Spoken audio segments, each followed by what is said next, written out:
Hi viewers, welcome to Amrutha's world. ನಾನಿವತ್ತು ಒಂದು ಸುಲಭ ಬ್ರೆಡ್ ರೆಸಿಪಿಯನ್ನು ಮಾಡಲಿಕ್ಕೆ ಬಂದಿದ್ದೇನೆ.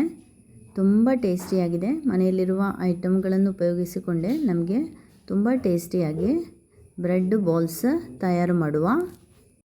ಸಂಜೆ ಹೊತ್ತಿನ ಚಾಯಕ್ಕೆ ಮಾಡಬಹುದಾದಂತಹ ಒಂದು ಸುಲಭ ರೆಸಿಪಿ. ಅದೇ ರೀತಿ ಮಕ್ಕಳು ಶಾಲೆಯಿಂದ ಮನೆಗೆ ಬರುವಾಗ ಅವರಿಗೂ ಕೊಡಬಹುದಾದಂತಹ ಒಂದು ಟೇಸ್ಟಿಯಾದಂತಹ ಒಂದು ಐಟಮ್. ಎಲ್ಲರೂ ಟ್ರೈ ಮಾಡಿ ನೋಡಿ. ಇದಕ್ಕೆ ತುಂಬ ಐಟಮ್ಸ್ ಏನು ಬೇಡ, ನಮಗೆ ಬ್ರೆಡ್ ಬೇಕು. ಕೆಲವೊಮ್ಮೆ ನಾವು ಮನೆಗೆ ಖರೀದಿಸಿ ತಂದು ಮನೆಯಲ್ಲೇ ಬ್ರೆಡ್ ತೆಗೆದು ಹಾಗೆ ಬಾಕಿಯಾಗಿ ಲಾಸ್ಟ್ ಡೇಟು ಕಳೆಯೋದುಂಟು. ಅಂತಹ ಸಂದರ್ಭದಲ್ಲೆಲ್ಲ ಅದನ್ನು ನಮಗೆ ಈ ರೀತಿಯಾಗಿ ಮಾಡಿಕೊಳ್ಬಹುದು.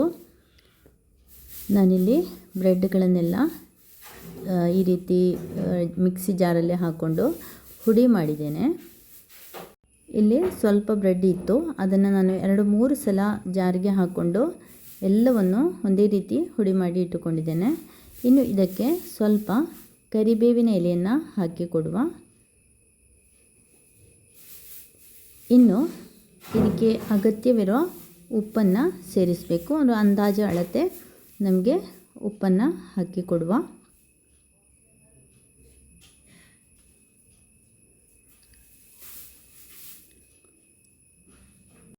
ಇನ್ನು ಇದಕ್ಕೆ ಸ್ವಲ್ಪ ಹುಡಿಗಳನ್ನು ಸೇರಿಸಲಿಕ್ಕಿದೆ. ನಾನಿಲ್ಲಿ ಒಂದು 2 ಸ್ಪೂನ್ ಮೈದಾ ಹುಡಿಯನ್ನು ಸೇರಿಸಿದ್ದೇನೆ. ಅದೇ ರೀತಿ 1 ಸ್ಪೂನಿನಷ್ಟು ಕಾರ್ನ್ ಫ್ಲೋರ್ ಕೂಡ ಹಾಕ್ತಾ ಇದ್ದೇನೆ. ಈಗ 2 ಸ್ಪೂನ್ ಮೈದಾ ಹಾಕಿ ಆಯಿತು. ಇನ್ನು 1 ಈರುಳ್ಳಿ ಚಿಕ್ಕದಾಗಿ ಹೆಚ್ಚಿ ಇದಕ್ಕೆ ಸೇರಿಸಿದ್ದೇನೆ.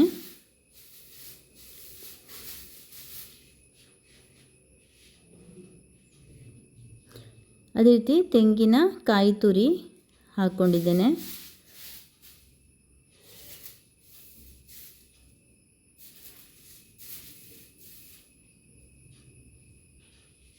ಇನ್ನು 1 ಮೆಣಸನ್ನು ಹೀಗೆ ಚಿಕ್ಕದಾಗಿ ತುಂಡು ಮಾಡಿ ಸೇರಿಸಿದ್ದೇನೆ. ಇನ್ನು ಚೆನ್ನಾಗಿ ಇದನ್ನು ಮಿಕ್ಸ್ ಮಾಡಬೇಕು. ಈ ರೀತಿ ಕೈಯಿಂದಲೇ ಮಿಕ್ಸ್ ಮಾಡಿಕೊಳ್ಳುವ.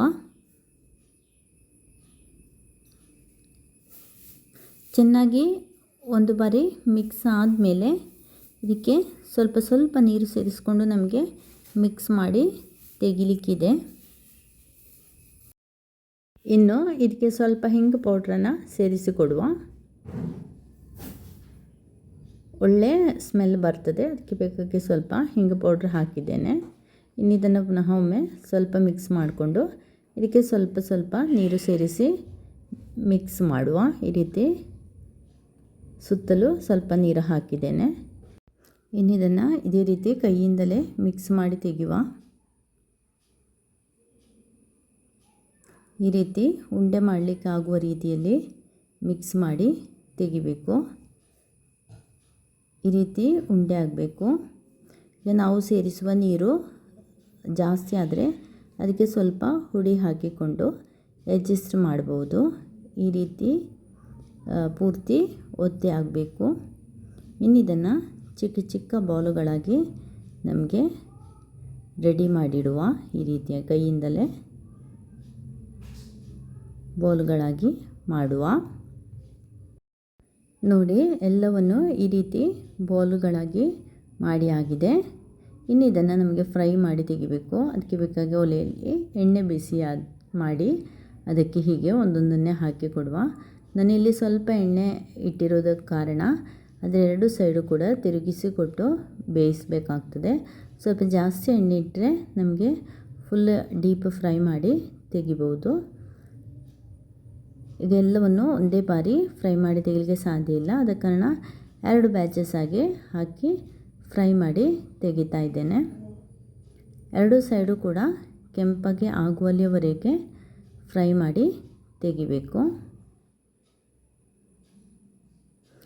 ಹೈ ಫ್ಲೇಮಲ್ಲಿಟ್ಟು ಫ್ರೈ ಮಾಡಿ ತೆಗೆಯೋದು ಬೇಡ, ಲೋ ಫ್ಲೇಮಲ್ಲಿಟ್ಟೆ ಫ್ರೈ ಮಾಡಿ ತೆಗಿಬೇಕು. ಹಾಗಾದರೆ ಮಾತ್ರ ಅದರೊಳಗಿರುವ ಭಾಗಗಳೆಲ್ಲ ಸರಿಯಾಗಿ ಫ್ರೈ ಆಗಿ ಸಿಗ್ತದೆ. ಈ ರೀತಿ ಬಣ್ಣ ಬದಲಾದ ಮೇಲೆ ನಮಗೆ ಇದನ್ನು ಎಣ್ಣೆಯಿಂದ ತೆಗೆದಿಡುವ. ನೀವು ಮೊದಲ ಬಾರಿಗೆ ನನ್ನ ಅಮೃತಾಸ್ ವರ್ಲ್ಡ್ ಎನ್ನುವ ಚಾನೆಲ್ ನೋಡುವುದಾದರೆ ಖಂಡಿತವಾಗಿಯೂ ಸಬ್ಸ್ಕ್ರೈಬ್ ಮಾಡಿ, ಆಲ್ ಎನ್ನುವ ಬಟನ್ನ ಪ್ರೆಸ್ ಮಾಡಿ. ಹಾಗಾದರೆ ಮಾತ್ರ ನಾನು ಅಪ್ಲೋಡ್ ಮಾಡುವಂತಹ ಎಲ್ಲ ವಿಡಿಯೋಗಳು ನಿಮಗೆ ಸಿಗ್ತದೆ. ಅದೇ ರೀತಿ ಈ ವಿಡಿಯೋ ಇಷ್ಟ ಆದರೆ ಖಂಡಿತವಾಗಿಯೂ ಲೈಕ್ ಮಾಡಿ, ಅದೇ ರೀತಿ ಎಲ್ಲರಿಗೂ ಶೇರ್ ಮಾಡಿಕೊಡಿ. Thank you for watching.